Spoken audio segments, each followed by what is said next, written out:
बरसात के मौसम में कान से रेशा आना और बहुत सारी एलर्जीज़ होती हैं। तो सबसे पहले कान के रेशे पर हम थोड़ी बात कर लेते हैं कि इसकी वजह क्या होती है, इसको कंट्रोल कैसे कर सकते हैं। आप लोग ज़्यादातर स्विमिंग पूल पे जाते हैं, नहाने जाते हैं, या आप लोग बरसात के पानी में नहाते हैं तो कान में पानी चला जाता है, और जब कान में पानी चला जाता है तो वो वहाँ पे इन्फेक्ट कर जाता है। उससे ये होता है कि उसमें फंगस लग जाती है। मिसाल के तौर पे कुछ लोग हैं जिनको डस्ट एलर्जी है। अब वो जब भी बाहर जाएंगे उनको गले में ख़राश होगी या नाक से पानी आएगा, गला ख़राब होगा, लेकिन वो उस चीज़ को नोटिस नहीं करते। ज़रूरी नहीं है कि आप बाहर जाएँ घर से तो ही डस्ट एलर्जी आपको होगी। आप घर के अंदर झाड़ू दे रहे हैं, आपको डस्ट एलर्जी है तो आपको छींकें आना शुरू हो जाएंगी। आप डस्टिंग कर रहे हैं, आपको छींकें आना शुरू हो जाएंगी। इसके अलावा अगर आप फॉर एग्जांपल बाहर जा रहे हैं और आप मतलब किसी भी ऐसी जगह पे जाएं जहाँ पे थोड़ी सी धूल मिट्टी है, आपको छींकें या गला ख़राब होना या नाक से पानी आना, कान में खराश होना, ये चीज़ें होना शुरू हो जाएंगी। टीवी टुडे डिजिटल के साथ मैं हूं आपकी मेज़बान नूर अमानुल्लाह। नाज़रीन, आज जो हमारे गेस्ट हैं उनसे हम बात करेंगे बदलते हुए मौसम की इंसानी जिस्म पर, इंसानी सेहत पर मुख्तलिफ असरात। वो मस्बत भी हो सकते हैं, वो मनफी भी हो सकते हैं। हमारे गेस्ट हैं डॉक्टर मतीन खोखर जो कि ENT स्पेशलिस्ट हैं। नाज़रीन, मौजूदा जो मौसम चल रहा है, बरसात का मौसम है, इसमें तरह तरह की बीमारियां जन्म लेती हैं, इन्फेक्शंस आते हैं जो हमारे इंसानी जिस्म में दाखिल होकर हमें बुरी तरह इफेक्ट करते हैं। तो चलते हैं अपने गेस्ट की जानिब। सबसे पहले तो thank you so much sir आपके वक्त का। जी मैडम, यू वेलकम, बहुत शुक्रिया आपका। सर, मैं जानना चाहूँगी कि बरसात का मौसम चल रहा है और बरसात के मौसम में कान से रेशा आना और बहुत सारी एलर्जीज़ होती हैं। तो सबसे पहले कान के रेशे पर हम थोड़ी बात कर लेते हैं कि इसकी वजह क्या होती है, इसको कंट्रोल कैसे कर सकते हैं, क्या कहेंगे इस बारे में। जी थैंक यू वेरी मच। देखें, जो कान का रेशा है ना, उसकी बहुत सारी टाइप्स होती हैं, और जिस तरह की अगर हम बात करें बरसात की, तो उसके अंदर जो इन्फेक्शन होने के चांसेस हैं वो इस तरीके से होते हैं कि आप लोग ज़्यादातर स्विमिंग पूल पे जाते हैं, नहाने जाते हैं, या आप लोग बरसात के पानी में नहाते हैं तो कान में पानी चला जाता है, और जब कान में पानी चला जाता है तो वो वहाँ पे इन्फेक्ट कर जाता है। उससे ये होता है कि उसमें फंगस लग जाती है, और जब फंगस अगर आप निगलेक्ट करते हैं तो फिर वो आगे जाके जो है वो मज़ीद आपके पर्दे को नुकसान पहुँचाती है, और अगर आप उसके बावजूद भी उसका इलाज ना करें तो वो आपका जो मिडल ईयर है उसको अफेक्ट करती है।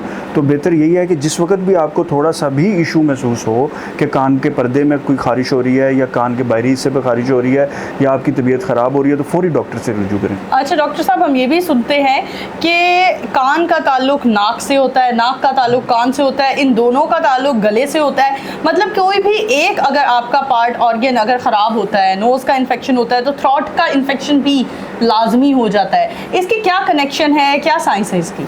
हाँ बिल्कुल, आप ठीक कह रही हैं। आपका जो नोज़ है और कान है और नाक है, ये तीनों चीज़ें जो हैं इंटरकनेक्टेड हैं एक दूसरे से। और जिस वक्त आप देखें कि अगर आपका गला ख़राब होता है या आपकी छाती में इन्फेक्शन होती है तो वो ऊपर की तरफ आती है, उससे आपका गला ख़राब होता है, और उसके बाद आपका कान जो है वो इन्फेक्ट हो सकता है या आपका नाक इन्फेक्ट हो सकता है। ये बड़ी कॉमन सी एक चीज़ें, और ज़्यादातर चीज़ें जो हैं वो आपकी सोर थ्रोट जिसको हम बोलते हैं, गले का ख़राब होना, उसके बाद आपका कान और नाक जो है वो इफेक्ट होने के चांसेस बहुत ज़्यादा होते हैं। सर, चेंज ऑफ टेम्परेचर से अक्सर औकात हमारा गला बुरी तरह मुतासर होता है। गर्म सर्द होना, कि पहले साइंस गर्म सर्द को नहीं माना करती थी, लेकिन अब की साइंस में, अब के डॉक्टर से हम सुनते हैं गर्म ठंडा, चेंज ऑफ टेम्परेचर को, इसका क्या लॉजिक है? बेसिकली ना बहुत सारी ऐसी एलर्जीज़ हैं जो कि लोगों को होती हैं, लेकिन उनको उस चीज़ के बारे में अंदाज़ा नहीं होता, या वो उसको जो है वो सही तरीके से पहचान नहीं पाते। अब मिसाल के तौर पे कुछ लोग हैं जिनको डस्ट एलर्जी है।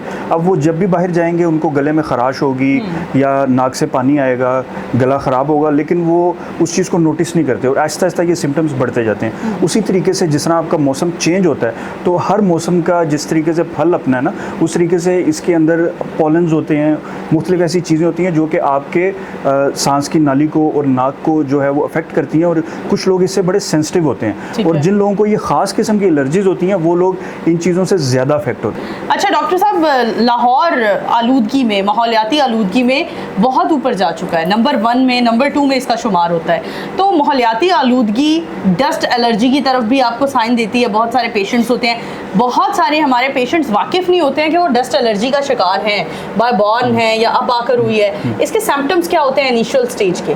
देखिए, सबसे पहली चीज़ तो ये है कि ज़रूरी नहीं है कि आप बाहर जाएं घर से तो ही डस्ट एलर्जी आपको होगी। आप घर के अंदर झाड़ू दे रहे हैं, आपको डस्ट एलर्जी है तो आपको छींकें आना शुरू हो जाएंगी। आप डस्टिंग कर रहे हैं, आपको छींकें आना शुरू हो जाएंगी।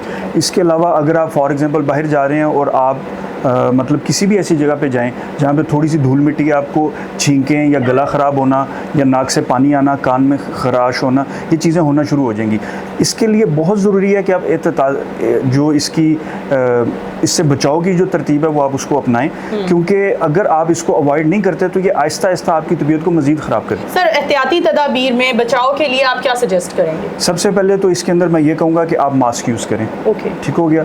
इसके अलावा आप पानी का इस्तेमाल ज़्यादा करें, ख़ास तौर पे गर्म पानी का इस्तेमाल। उससे ये होता है कि आप जब गर्म पानी का इस्तेमाल ज़्यादा करते हैं तो आपके जो सिक्रीशंस हैं वो ज़्यादा थिक नहीं होती और वो आपके गले में इकट्ठी नहीं होती। ठीक है। दिन में कम से कम 4 से 5 दफ़ा जो है वो नाक के अंदर पानी बहाएं, नाक को प्रॉपर साफ़ करें। उससे ये होगा कि आपके नाक से भी इन्फेक्शन आपके गले में नहीं जाएगा। ओके, अच्छा, स्टीम का भी एक कनेक्शन होता है कि आप स्टीम ज़्यादा से ज़्यादा लें, तो उससे भी स्टीम कितनी मुफीद है, कितने फ़ायदेमंद है डस्ट एलर्जी के पेशेंट्स के लिए?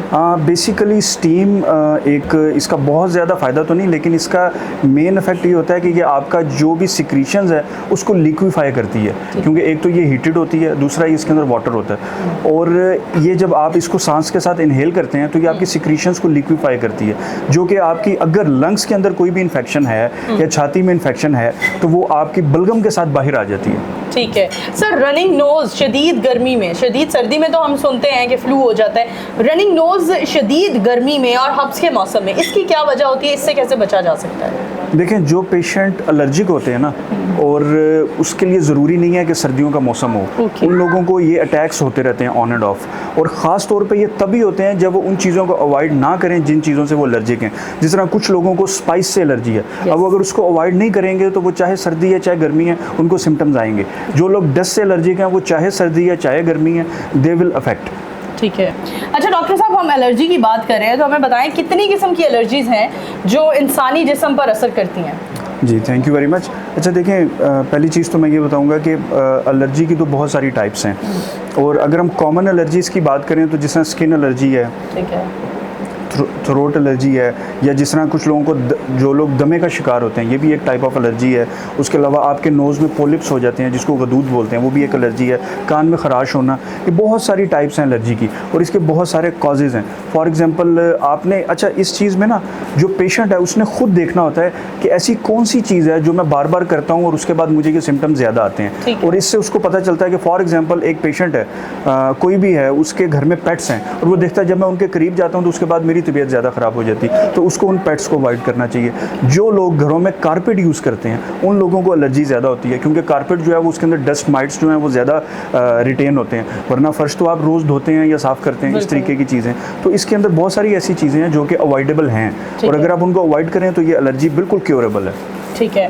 सर, हमें बताएं, क्या सभी पेट्स रखना एलर्जी का बायस बन सकता है, या कुछ ऐसे जानवर हैं जिन्हें एज अ पेट रखना आपको एलर्जी या बीमारी की तरफ ले जा सकता है? देखें, जो भी जानवर आप रखते हैं ना, पहली चीज़ तो ये है कि वो जानवर को अगर आप साफ़ सुथरा रखें, उसकी प्रॉपर वैक्सीनेशन हुई हो, ठीक है, और उसको आप प्रॉपर वेंटिलेट करें। मिसाल के तौर पे अगर आपने कमरे में रखा हुआ है तो रोज़ दिन में 3 या 4 दफ़ा उसको आप बाहर का चक्कर लगवाएं, तो मेरे ख्याल में ये कम किया जा सकता है। लेकिन अगर आपको उसके बावजूद भी अगर आपको इनसे एलर्जी है तो फिर पेट आपको घर से ख़त्म करने पड़ेंगे।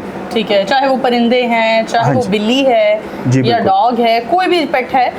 डॉक्टर साहब, आपने एलर्जीज़ की बात की है जो पेट से होती हैं, मौसम के बदलने से, तब्दील होने से होती हैं, हमें बताएं इन एलर्जीज़ से एहतियात कैसे बरती जा सकती है? जी, बहुत अच्छा आपने सवाल किया है। सबसे पहले तो आप एक रूटीन बना लें कि आप दिन में पानी का इस्तेमाल ज़्यादा करें, पानी ज़्यादा पिएं। दिन में कम से कम 4 से 5 दफ़ा जो है वो आप नाक से और कान से पानी बहाएं, गले को साफ़ करें प्रॉपर, जिस तरह गरारे करना जिसको हम कहते हैं, ये हो गया। इसके अलावा आप कोशिश करें कि आपके घर की वेंटिलेशन प्रॉपर हो। आप दिन में खिड़की ज़रूर खोलें। अगर आपके घर में कारपेट है तो कारपेट कोशिश करें उठा दें, ठीक है, ये चीज़ होगी। इसके अलावा बहुत ज़रूरी है कि अगर आपके पास पेट्स हैं आपके घर में तो आप उन पेट्स को घर से रिमूव करें। तो ये चीज़ें जो हैं, अगर आप इन चीज़ों पे थोड़ा सा फोकस करते हैं तो बहुत हद तक आप एलर्जी को रिड्यूस कर सकते हैं। अगर आप बाहर जाएँ तो मास्क लगा के जाएँ।